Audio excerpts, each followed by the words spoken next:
Sa ating ulat panahon, mabilis ang paglakas at pagkilos po ng bagyong Paulo habang nakataas yung tropical cyclone wind signal number 1 sa mga bayan ng Pandan, Bagamanok, Panganiban, Vigas sa Catanduanes.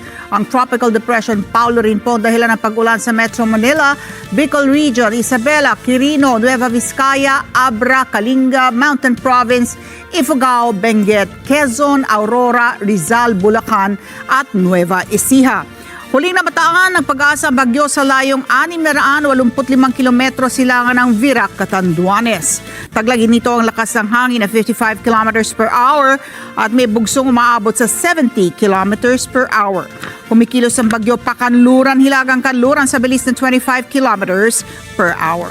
Sa pagtayo ng pag-asa, magla-landfall ang bagyo sa Isabela o sa Northern Aurora araw po ng Biyernes.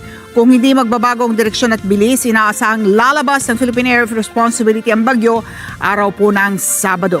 Samantala, easterlies naman o yan po yung hanging mainit mula sa dagat Pasipiko, ang sanhi ng pag-ulan sa Batanes, Cagayan, kasama ng Babuyan Islands, Apayao at Ilocos Norte.